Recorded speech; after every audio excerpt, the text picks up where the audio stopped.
Hello, this is Myra Elaine on the Buying Space channel. Today I'm reading from a Torah. The Hebrew is on this side. The English translated directly from the Hebrew is on this side. And we're talking about leprosy, skin disease, other skin diseases, and today we're going to talk about mold. Yay, mold! So I'm going to reemphasize something here. I'm in verse 45. And the leper on whom the plague is, his clothes shall be rent, and his head shall be disheveled, or shaved, I guess. And he cover himself up to his upper lip, and unclean shall he call out. So they had to call unclean as they were around other people. And days thereupon the plague which rendereth unclean on him, he shall be unclean. Alone shall he dwell. Without the camp shall his habitation be. So no employment, not allowed to be around his family, not allowed to go to the tabernacle to offer sacrifices. So he's outside of being close to God and alone. And I would say unemployed. Because I don't know that they would allow anyone with leprosy or these other skin diseases to touch something that someone else touched, just like they wouldn't allow anybody to touch a dead body until they, bathed, to come back to make sacrifices in their temple or be around their family, that sort of thing. Well, actually, if you're unclean from touching a dead body, you can live where you live. You just, in the tent that you live, you just have to go clean yourself and change your clothes, and then you're clean again. But if you have leprosy or one of these other skin diseases related, or that looks like leprosy, that's it. You're out of society. And there was a king that was healed by either Elijah or Elisha from another country. And Jesus healed some lepers. Now, sometimes these skin diseases would be temporary, even they were deemed permanent, and they would heal themselves when they weren't leprosy. And I guess maybe a few people got to come back in the fold after being declared having leprosy. I don't see procedures for that, but there were. I think we'll come upon them in the next chapter. But leprosy in these chapters is like in the Bible is a parallel or a metaphor. Now, there were people with real leprosy, and there still are. It's called Huntington's disease, and it's tragic. But in the Bible, leprosy is also a metaphor for sin. So if you have sin in your life, it's difficult to clean yourself from it. It will isolate you from God. So let's go ahead and start reading again in verse 47. And if there be a garment on which there arise a plague of leprosy, whether it be on a woolen garment or on a linen garment, whatever it be, on the warp or on the woof of linen or of woolen, whether on a skin or on anything made of skin, and the plague be greenish or reddish on the garment, or on the skin, or on the warp, or on the wharf, that any article made of skin, it is the plague of leprosy, and it shall be shown to be unto the priest. And the priest shall see the plague, and shut up the plague for 7 days. And if he see the plague on the 7th day, the plague have spread in the garment, whether it be in the warp, or in the woof, or in the skin, or in any article that made of the skin, the plague is corroding leprosy. It is unclean. And he shall then burn the garment. So, just like I'm reading in Proverbs, that don't even go near the path, don't even consider using anything associated with leprosy. Once you figure out that the sin is there, the leprosy is there, burn it, get rid of it. And of course, I'm not advocating burning people. We're talking about clothing here. But once something is contaminated, I actually feel that way about my possessions. If I have a falling out with somebody, I try to get rid of the possessions that are associated with that person. Like after, a breakup, or if I have a friend that betrays me, I try to get rid of the reminders of that betrayal that are around me.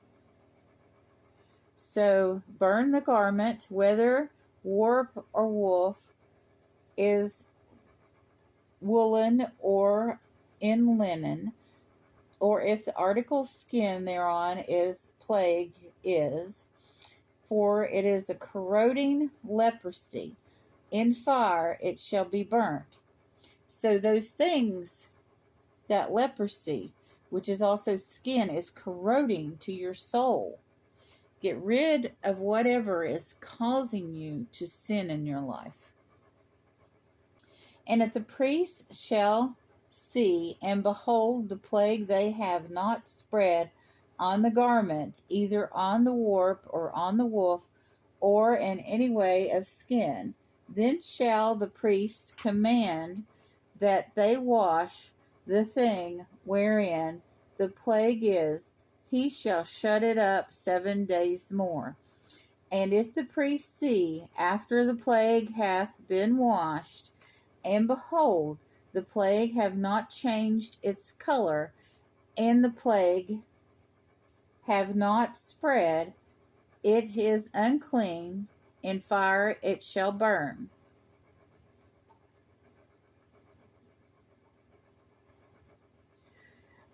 And is a decay on its inside or on its outside. And if the priest see, and behold, the plague have become dim after having been washed, then he shall tear it out from the garment, or from the skin, or from the warp, or from the woof.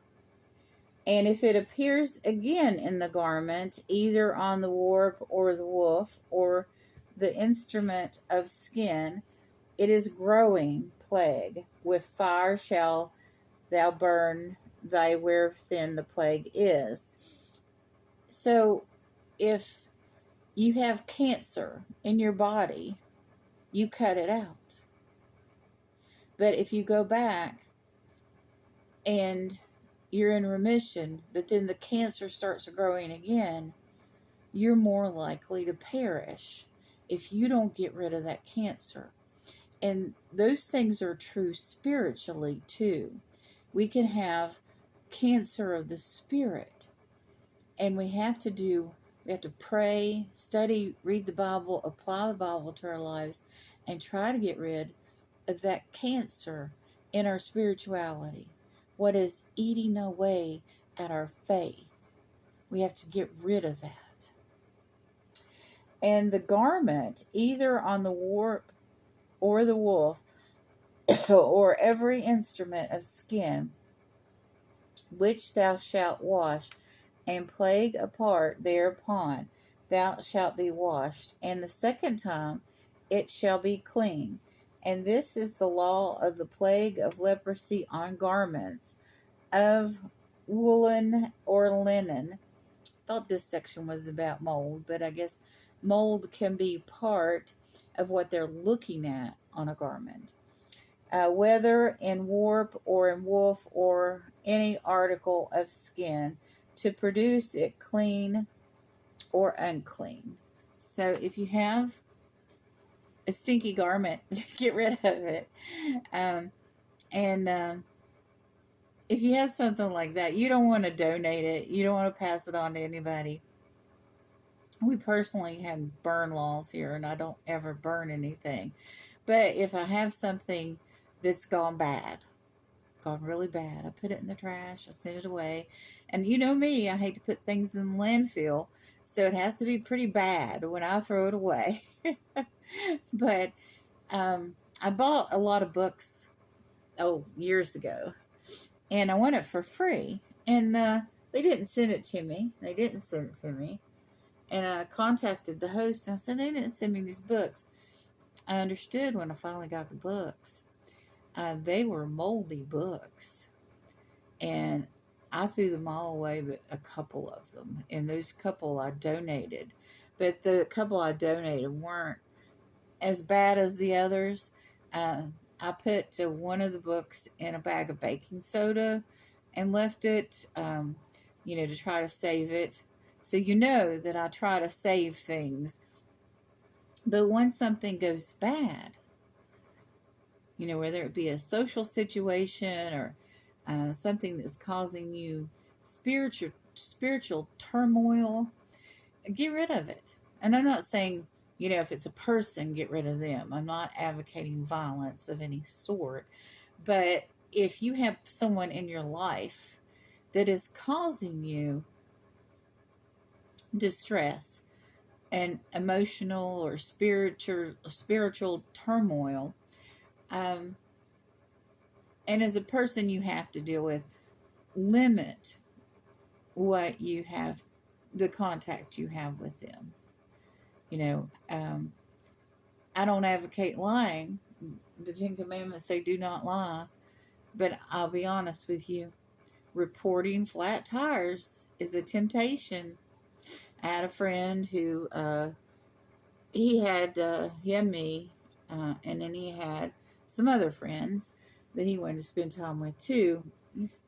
And depending upon what was going on, sometimes he wanted to spend more time with them than he did me, and vice versa. So, me and this lady, we got together one time, we started talking about it. And he was having a flat tire every Tuesday for one of us.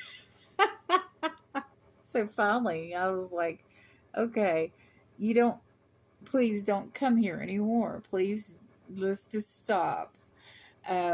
Because you obviously are divided. And I'm just going to make the choice for you that you're not going to come to see me. We're not going to visit. We're not going to do things we normally do because I'm done. Because every third week, I'm an option. And I don't want to be an option. So, we'll have to do our dinner date not at all. And that's the way I am. I don't share well at all. And no one should. No one should be option B. We never did figure out who was option A and who was option B. I think, he liked spending time with both of us. But, I just ended it. I'm like, I don't care if I'm option A and she's option B. When you don't come here and you decide to spend time with her instead of me, you're making me option B on those days that you cancel. So I got rid of him. I didn't kill him. I didn't yell at him. I just said, we're not doing this anymore. I wish you well. I wish her well. Have a nice life. And that's what you do. You just say, okay, this person is hurting me mentally and emotionally and spiritually by being, this cat that lies about the flat tire at least once a month. It's like, okay, after the fourth month, you're like, well, did you get new tires? Can we do that? Can we get new tires? Oh no, we can't we'll patch it again. Oh no, this is over. You have to go. And the stinky garment has to go in the trash. And the pot that's had mold in it, that's gotten into the pores, has to go. Marty has celiac disease. And when you have celiac disease, when you're diagnosed, all the plastic, everything has to be changed out to things that have never had any kind of gluten on them. Because especially plastic, like cheap plastic, like Rubbermaid, like Tupperware has some harder plastics, but Rubbermaid, it had to go because it's very porous. Now, glass and steel are less porous. They're tighter, they're more solid, they're denser, they have a greater viscosity, and they are less likely to absorb that gluten. But eventually, I even got rid of my metal pots. This has been going on since 2006. Now, when we moved 5 years ago, things got chaotic again, and now I'm going to have to do a weeding process again. But things get contaminated. Your life can get contaminated with sin. And, you can see the error, the folly in certain paths. And you just don't take them anymore. You just don't open that door. Let him knock. Let him knock. Say, sorry, you got to go away. I had a neighbor over here yesterday. There was a red pickup truck out there tooting his horn, tooting his horn, tooting his horn for her to come out. And she didn't. She didn't come out. He kept tooting his horn. I'm like, okay, that's interesting. I hope that we're not looking at a restraining order kind of situation over there. But, it's really none of my business other than, my brother's over here going, what is going on over there? I'm like, I don't know. But, he certainly likes to use his horn. And she's obviously not coming out to see him. So hopefully he'll get the message. Sometimes people don't get the message and you have to go to the courthouse. But, and that's an option too. If you need to get someone out of your life or something and you have to ask for help.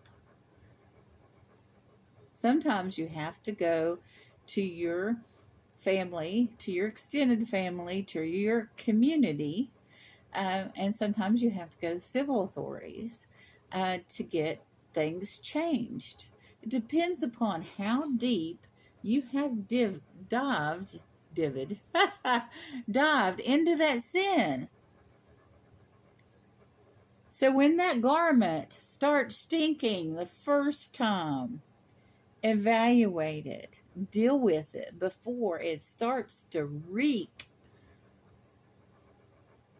You can do something, you can be proactive early on if a situation is not as you want it. Before the situation got to the point where she's inside, he's outside, honking this horn over and over, bothering the neighbors,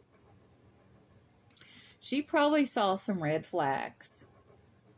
So maybe she should have said to him something early on, like, I like you, but I really don't like this about you. And, oh, you're telling me now that you're married. You didn't tell me that at first. Now you're telling me you're married. I don't want to have anything to do with that. And then stop it there. The first time something happens, because somebody does something to you one time, even if they apologize and give you flowers, they're likely to do it again. So we need to take care of things up front. When we see sin or problems, we need to maybe throw away that garment early, because we've seen this before. We know what it is. Let's just go ahead and put that beautiful garment. I mean, it was lovely, and you just loved wearing it. It was so much fun. You just felt so confident when you had that garment with you. You were, that jacket or whatever it was, the leather purse, but once the stink starts, it's time to get rid of that purse or jacket or piece of clothing or that person that was once precious to you. You don't need them in your life anymore if they've developed problems and they won't change. I mean, you can go and talk to them. It's like the priest does the inspection, puts it, says, okay, we're going to put this away for 7 days. You can do that. People, you can say, okay, we're going to take a break here. We're going to come back at this another day and see if, things can change, if attitudes can change. You do have to let people know, hey, this isn't okay. You treated me like dirt, and I'm not ever going to be treated that way again. And you walk away, and then you run into them, and, they start showing signs of treating you like dirt again. And it's just like, no, not going to happen again. I wish you well. Have a nice life, but we have to move on here. I can't have you in my life. You're bad for me because of A, B, and C. And you don't even owe them to an explanation. But sometimes you do. Depends. Situations vary. But I really recommend you move on if you have someone in your life that's treating you badly. And if it's a mandatory family member, then you work on the relationship. If it's, if it's a marriage, you try and work on that relationship. But sometimes things don't work out. I don't like to see people divorced. I like to see successful marriages, and it takes work to do that. But if you're in a casual relationship that you're hoping will lead into something better, and the person, when you're in that dating phase, when you're not yet engaged or married, and there's signs, do you want to live with that? So I didn't mean for this to turn into marital counseling. I'm not successfully attached myself, so it's the pot calling the kettle black, I guess, because it's I shouldn't give relationship advice, but I've seen the patterns myself. I've walked away from a lot of people myself. It's probably why I'm alone, but I would rather be alone in that regard than mated with someone that is disrespectful to me.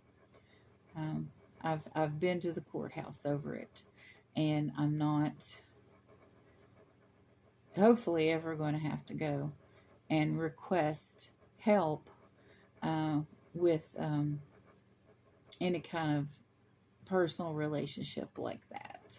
So anyway, I didn't mean to reveal that, but in this Bible lesson, but sometimes it happens, and sometimes the Holy Spirit leads me to say certain things, and I'm hoping that maybe there's somebody out there that's going to listen to this, and it's going to help them decide, do I stay or do I go? Do I stay, or do I have them stay, or do I have them leave? Sometimes this situation too. And you don't have to live with someone that's treating you badly or abusing you or is not loyal to you. You don't have to put up with that. Move on before it gets bad, before the stink gets really, really like, oh my gosh, I can't breathe. It smells so bad.